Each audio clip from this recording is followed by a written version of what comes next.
എത്രയെത്ര സോഴ്സസ് ഉണ്ട്. വെള്ളം ഈ തൊട്ടടുത്ത് കിടക്കുന്ന തമിഴ്നാട്ടിലേക്ക് വെള്ളം എത്തിക്കാനാണ് പാട്. നമ്മളെങ്ങനെയാണ് നാച്ചുറൽ ഗ്യാസ് ഇറാനിൽ നിന്ന് ഇന്ത്യയിലേക്ക് കൊണ്ടുവരുന്നത്? തമിഴ്നാട് വെള്ളം കുറയ്ക്കാൻ തയ്യാറാവാത്തതിൻ്റെ ഒരു കാരണം അതാണ്.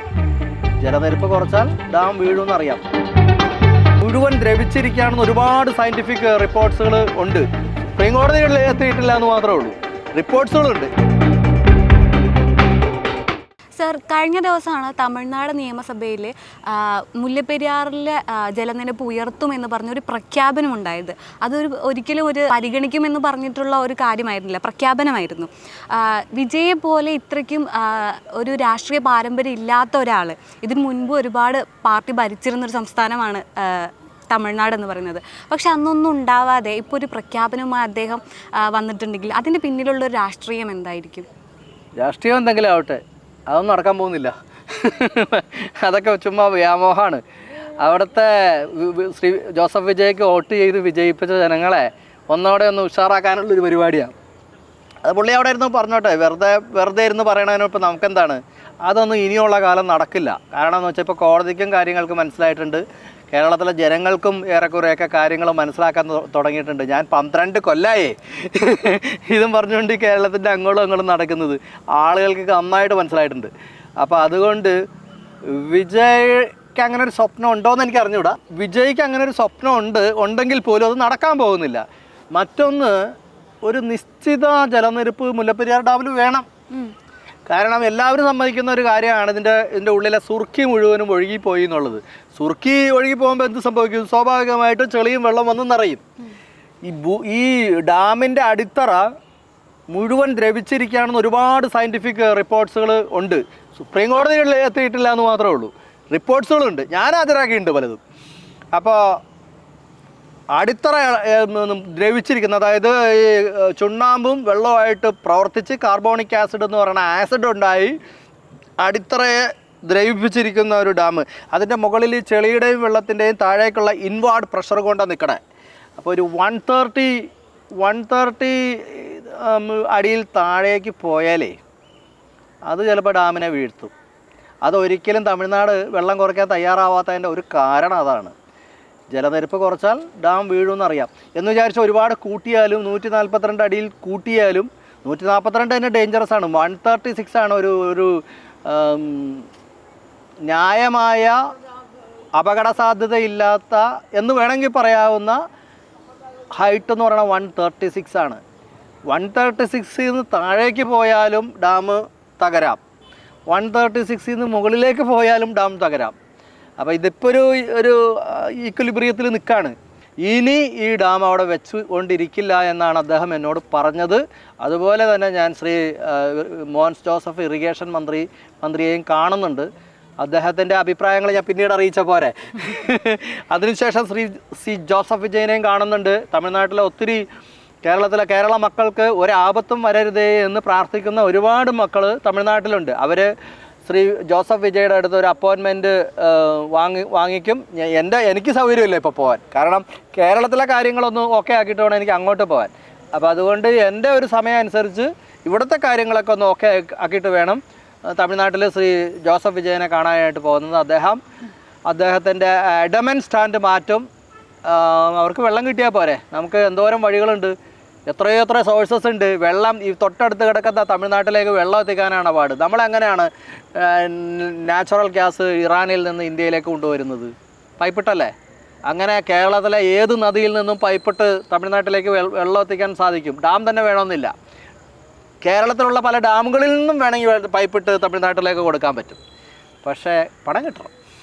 വെറുതെ കൊണ്ടുപോയി അതിസമ്പന്നരാവാൻ കേരളത്തിലെ ജനങ്ങൾ വിഡ്ഢികളാക്കാം എന്ന് വിചാരിച്ച് ഇനി തമിഴ്നാട്ടിലെ മുഖ്യമന്ത്രിമാരും ഭരണ നേതൃത്വം തമിഴ്നാട് ശ്രീ ജോസഫ് വിജയും അങ്ങനെ ഒരു സ്വപ്നം മനസ്സിൽ കാണുന്നുണ്ടെങ്കിൽ ആ പരിപ്പ് കൂടെ വേഗത്തില്ല എന്നുള്ള മലയാളത്തിലൊരു ചൊല്ലുണ്ടല്ലോ, അത് പുള്ളിക്ക് അധികം താമസിയാതെ മനസ്സിലായിക്കോളും. സർ, മുല്ലപ്പെരിയാർ പൊളിച്ചു കളയുന്നതിന് വേണ്ടിയിട്ട് സേവ് കേരള ബ്രിഗേഡിൻ്റെ പ്രവർത്തനങ്ങൾക്കായിട്ട് മുന്നോട്ട് പോകുന്ന ഒരാളാണല്ലോ. അപ്പോൾ ഈ മുല്ലപ്പെരിയാറിൻ്റെ താഴെ ജീവിക്കുന്ന ജനങ്ങൾ അവർ ഈ ഒരു വിഷയത്തെ എങ്ങനെയാണ് നോക്കിക്കാണുന്നത്? അതൊരു ഒന്നൊന്നര ക്വസ്റ്റ്യനാണ്. കാരണം എന്ന് വെച്ച് കഴിഞ്ഞാൽ അവിടെ ഒരു വലിയ സമരം നടന്നു. ആ സമരം കരിങ്കുളം ചപ്പാത്തിലെയും ഉപ്പുതറയിലെയും ഉപ്പുതറ വള്ളക്കടവ് അവിടെ കുറച്ച് പേര് കൂടി നടത്തിയ ഒരു സമരമാണ്. അത് പിന്നീട് നമ്മൾ കാണുന്നത് കേരള ജനത ഏറ്റെടുത്തതായിട്ടാണ്. മൊത്തം കേരള ഏറ്റെടുത്തു. വലിയ പ്രക്ഷോഭണമായിട്ട് വന്നു. ഈ പ്രക്ഷോഭണമായിട്ട് വന്നു കഴിഞ്ഞപ്പോൾ ഒരു സർവകക്ഷി യോഗം, കേരളത്തിലെ എല്ലാ രാഷ്ട്രീയ പാർട്ടികളും കൂടി പങ്കെടുത്ത ഒരു സർവകക്ഷി യോഗം. ഈ സർവകക്ഷി യോഗം അന്നത്തെ പ്രധാനമന്ത്രിയായിരുന്ന ശ്രീ മൻമോഹൻ സിംഗിനെ കണ്ടു. മൻമോഹൻ സിംഗ് കാര്യപ്രാപ്തിയുള്ളൊരു പ്രൈം മിനിസ്റ്ററും പറഞ്ഞാൽ മനസ്സിലാകുന്ന ആളുമാണ്. അതിനുള്ള ഐക്യമൊക്കെ അദ്ദേഹത്തിനുണ്ട്. അപ്പോൾ അദ്ദേഹത്തിന് ഇതിൻ്റെ ആ ഗ്രാവിറ്റിയും സീരിയസ്നെസ് വ്യക്തമായിട്ട് പിടികിട്ടി. അപ്പോൾ അദ്ദേഹം പറഞ്ഞു, ഞാൻ തമിഴ്നാട് മുഖ്യമന്ത്രിയായിട്ട് സംസാരിക്കാം. അന്ന് തമിഴ്നാട് മുഖ്യമന്ത്രി ശ്രീമതി ജയലളിതയാണ്. അപ്പം അദ്ദേഹം ചെന്നൈ എയർപോർട്ടിൽ ഇറങ്ങി ആ ദിവസം, ആ വെരി ഡേ, മുല്ലപ്പെരിയാർ സമരസമിതിയുടെ ചെയർമാൻ, അത്രയും നാൾ പുതിയ ഡാം പുതിയ കരാർ, ഇതായിരുന്നു മുദ്രാവാക്യം. അങ്ങനെ പുതിയ ഡാം പുതിയ കരാർ എന്ന് പറഞ്ഞ് ജനങ്ങളെ കൊണ്ട് മുദ്രാവാക്യം ഏറ്റുവിളിപ്പിച്ച് നടന്ന ഒരു നേതാവ്. ആ നേതാവ് ഈ പ്രധാനമന്ത്രി ശ്രീ മൻമോഹൻ സിംഗ് ചെന്നൈയിൽ ഇറങ്ങിയ ആ ദിവസം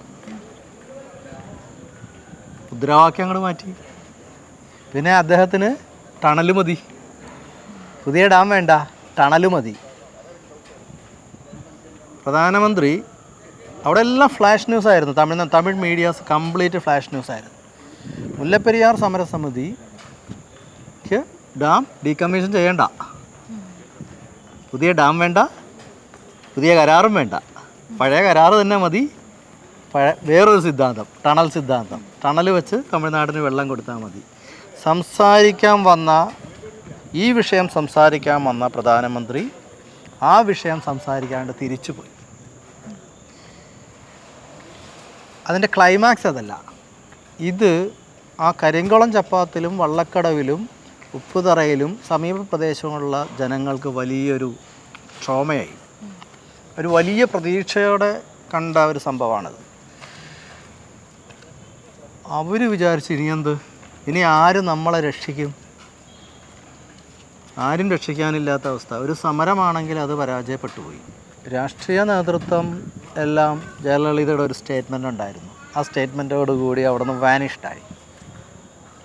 ഇനി തങ്ങളെ ആര് രക്ഷിക്കും? ആ ഒരു ചിന്ത എന്ന് പറയുന്നത് വളരെ സീവിയറാണ്.